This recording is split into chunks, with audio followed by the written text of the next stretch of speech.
दोस्तों, क्या आप जानते हो कि टॉयलेट्स के सीट्स ज्यादातर सफेद ही क्यों होते हैं? या फिर क्या आप ये जानते हो कि मधुमक्खियां हमें डंक मारने के बाद मर क्यों जाते हैं? और साथ ही आज आप इस दुनिया के सबसे पुराने पानी को देखने वाले हो। तो चलिए देर किस बात की, इन सारे सवालों को जानने के लिए बस बने रहना मेरे साथ इस वीडियो के अंत तक।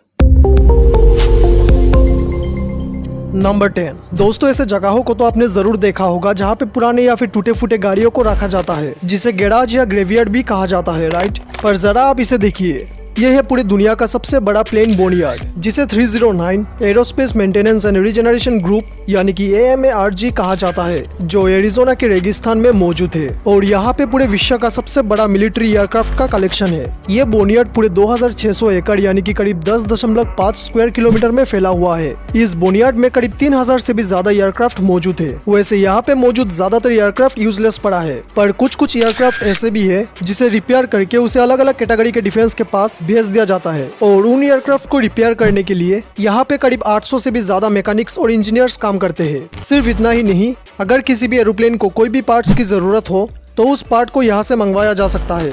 असल में AMARG को साल 1946 में शुरू किया गया था, क्योंकि वर्ल्ड वॉर 2 के बाद मिलिट्री को एक ऐसा जगह चाहिए था जहाँ पे वो अपने पुराने विमानों को स्टोर कर सके। और आज ये पूरी दुनिया का सबसे बड़ा प्लेन बोनयार्ड बन चुका है। नंबर 9। आपको तो पता ही होगा कि रूबिक्स क्यूब जैसे पजल को कम से कम टाइम पे सोल्व करना इतना आसान भी नहीं होता, अगर उसका सही से प्रैक्टिस ना हो तो। पर आप ये जानकर हैरान रह जाओगे कि चेन्नई के रहने वाले इल्लायरम शेखर नाम के इस 25 साल के लड़के ने पानी के अंदर बैठकर करीब 6 रूबिक्स क्यूब को बस 2 मिनट 17 सेकंड के अंदर सोल्व करके गिनीज वर्ल्ड रिकॉर्ड पर अपना नाम दर्ज कर लिया है। इससे पहले साल 2014 में एंथनी ब्रुक्स नाम के इस शख्स ने 5 रूबिक्स क्यूब को पानी के अंदर सोल्व करके वर्ल्ड रिकॉर्ड बनाए थे। और साल 2020 में यानी कि 6 साल बाद पूरे एशिया में शेखर ने इस रिकॉर्ड को तोड़ दिया। शेखर का कहना है कि इस रिकॉर्ड को तोड़ने के लिए वो साल 2013 से शुरू करके करीब 1.5 साल तक प्रैक्टिस किए। साथ ही पानी के अंदर 2 मिनट 17 सेकंड तक अपना सांस को रोकना कोई आम बात नहीं है, और इसके लिए वो प्राणायाम जैसे योगा करते थे। सच में मानना पड़ेगा। नंबर 8। आपने सोलर पैनल्स को तो जरूर देखे होंगे, जो सनलाइट को इलेक्ट्रिसिटी में कन्वर्ट करता है, राइट? पर क्या आपने कभी ऐसे खिड़की को देखा है जो सूरज के धूप को बिजली में बदल देता है? नहीं ना।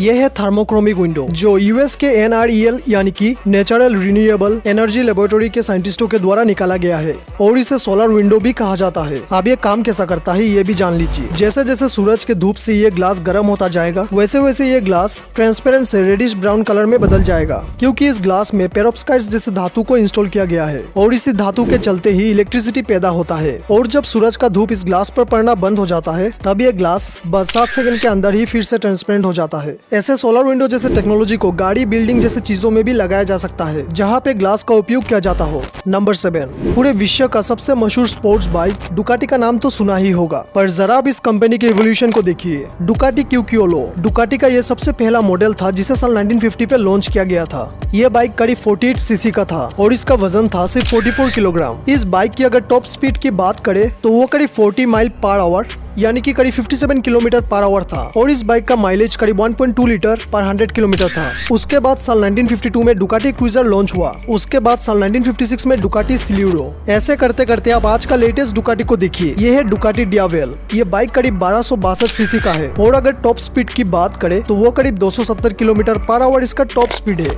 नंबर 6। दोस्तों, जब बात डुकाटी का सबसे पहला मॉडल का हो ही रहा था, तो मैंने सोचा क्यों ना आपको सोनी का सबसे पहला प्रोडक्ट के बारे में बता दिया जाए। वैसे ये तो हम जानते हैं कि प्ले स्टेशन जैसे गेमिंग कंसोल्स के लिए सोनी को सबसे फेमस माना जाता है, पर क्या आप जानते हो कि सोनी का सबसे पहला प्रोडक्ट कौन सा था? अगर नहीं जानते तो बता दूं, सोनी ब्रांड का सबसे पहला प्रोडक्ट एक TR-55 नाम का टेप रिकॉर्डर था, जिसे साल 1955 में लॉन्च किया गया था। पर इस कंपनी का नाम यानी कि सोनी शुरुआत से सोनी नहीं था। आकियो मोरिटा और मासारू इबुका, जो कि सोनी के फाउंडर है, जब साल 1946 में उन्होंने इस कंपनी का शुरुआत किए थे, तब इस कंपनी का नाम टोक्यो शुशिन कोगियो था, और तब इस नाम से कंपनी का सबसे पहला प्रोडक्ट एक इलेक्ट्रिक राइस कुकर था। पर कुछ कारण के चलते उनका ये प्रोडक्ट फ्लॉप हो गया था। उसके बाद उन्होंने एक रेडियो बनाया, जो लोगों को काफी पसंद भी आ रहा था। अब जैसे जैसे ये कंपनी बड़ा हो रहा था, लोगों को इस कंपनी का नाम लेने में मुश्किल होता था, जिसके चलते इस कंपनी का जापानीज नाम बदलकर सोनी रख दिया गया, और इसी ब्रांड के नाम से टेप रिकॉर्डर को उनका सबसे पहला प्रोडक्ट माना जाता है। नंबर 5। जो इमेज आप अपने स्क्रीन पर देख रहे हो, ये कोई ईयरफोन नहीं है, बल्कि पूरे दुनिया का सबसे छोटा आर्टिफिशियल हार्ट है। जी हाँ, आपने बिल्कुल सही सुना। सबसे छोटा आर्टिफिशियल हार्ट। इसे टाइटेनियम पाम भी कहा जाता है। इस आर्टिफिशियल हार्ट को रॉबर्ट जर्विक नाम के एक अमेरिकन डॉक्टर के द्वारा बनाया गया था। साल 2012 मई के महीने में इटाली के कुछ डॉक्टर्स ने मिलकर इस आर्टिफिशियल हार्ट को 16 महीने के एक बच्चे के अंदर इम्प्लांट करके उसका जान बचाए थे। असल में हुआ यह था कि उस बच्चे को डायलेटेड कार्डियोमोपैथी नाम का एक कंडीशन था। ये एक ऐसा बीमारी है जिसके चलते हमारे हार्ट खून को अच्छे से पंप नहीं कर पाता, क्योंकि तब हार्ट का मेन चेम्बर बड़ा और कमजोर हो जाता है। इसलिए जब तक असली का दिल नहीं मिल रहा था तब तक उस बच्चे के अंदर इस आर्टिफिशियल हार्ट को इम्प्लांट करके उसे 13 दिन तक जिंदा रखा और 13 दिन के बाद उसके अंदर आर्टिफिशियल हार्ट को असली हार्ट से रिप्लेस कर दिया गया। यह आर्टिफिशियल हार्ट यानी कि टाइटेनियम पाम का वजन सिर्फ 11 ग्राम का है, जबकि एक एडल्ट आर्टिफिशियल हार्ट का वजन 900 ग्राम का होता है। नंबर 4 दोस्तों, आज अगर हम दुनिया के सबसे अमीर इंसानों को देखें तो 2021 फोर्ब्स के हिसाब से नंबर 1 पे जेफ बेजोस आते हैं, जिनका नेटवर्थ करीब $177 बिलियन है, और दूसरे नंबर पर इलोन मस्क, जिनका नेटवर्थ $151 बिलियन है। राइट, पर क्या आप जानते हो कि इस दुनिया में एक ऐसे भी इंसान थे जिनका संपत्ति इतना ज्यादा था कि अगर आज के टाइम पे जेफ बेजोस और इलोन मस्क के संपत्ति को भी मिला दिया जाए तब भी कम पड़ जाएगा। अगर आप नहीं जानते तो बता दूं, उस आदमी का नाम था मानसा मूसा, जो पश्चिम अफ्रीका पे मौजूद माली साम्राज्य के शासक थे। वैसे आज नॉर्मली उनका संपत्ति का अनुमान लगाना तो नामुमकिन माना जाता है, पर आज के टाइम पे कुछ एक्सपर्ट्स के हिसाब से उनका संपत्ति $400 बिलियन के बराबर थे, जो कि जेफ बेजोस और इलोन मस्क के संपत्ति से भी ज्यादा थे। और इतने सारे दौलत उन्होंने नमक और सोने के बिजनेस से बनाए थे। ऐसा माना जाता है कि उनका शासन काल में यानी कि साल 1312 से 1337 तक जब पूरी दुनिया में सोने का डिमांड बढ़ रहा था, तब माली ही एक ऐसा जगह था जहाँ पे सबसे ज्यादा मात्रा में गोल्ड को प्रोड्यूस किया जाता था। पर साल 1337 में जब मूसा इस दुनिया से चल बसे, तब उनका अगला जनरेशन इनके संपत्ति को संभाल नहीं पाए। ये देखते हुए बाकी देशों के लोग इनके दौलत को लूटना शुरू कर दिए, जिसके चलते धीरे धीरे ये साम्राज्य पूरी तरह से खत्म हो गया। और आज के टाइम पे ये देश यानी कि माली को पूरी दुनिया में सबसे गरीब देशों में से एक माना जाता है। नंबर 3 दोस्तों, साल 2013 में कनाडा के टोरंटो यूनिवर्सिटी के कुछ साइंटिस्टों ने मिलकर इस पृथ्वी के सबसे पुराने पानी को ढूंढ निकाला है। असल में हुआ यह था कि बारबरा शेरवुड लोरा नाम के एक जियोलॉजिस्ट और उनकी टीम मिलकर साल 1992 में कनाडा के टिमिम्स नाम के एक शहर में मौजूद किट क्रीक माइन पे गए,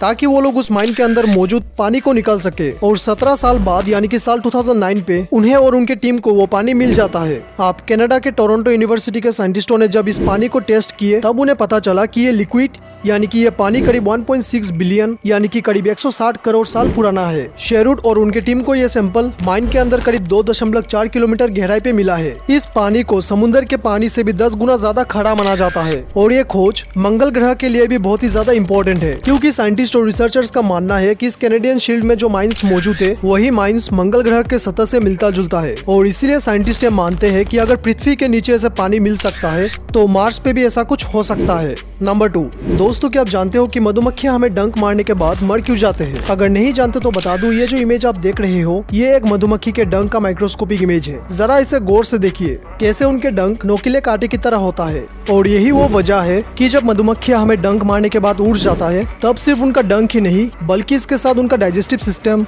मसल्स और नर्व्स भी हमारे शरीर के अंदर फंस जाता है, जिसके चलते वो मधुमक्खी कुछ टाइम बाद मर जाता है।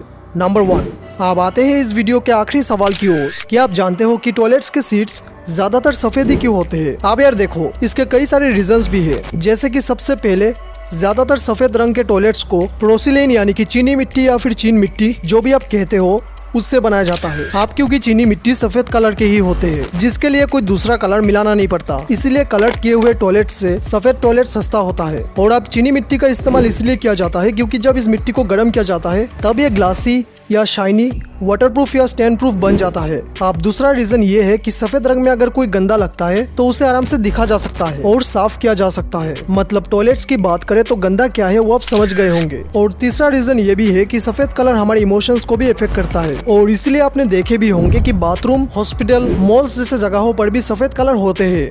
अब यार आपको ये जानकारी कैसा लगा कमेंट में जरूर बताना, और अगर वीडियो पसंद आए तो वीडियो को लाइक और अपने दोस्तों के साथ शेयर जरूर करना। और अगर आप इस चैनल पे नए हो तो चैनल को सब्सक्राइब करके साइड वाले बेल नोटिफिकेशन को ऑल पे जरूर करना। मिलते हैं अगले वीडियो में, तब तक के लिए take care and good bye.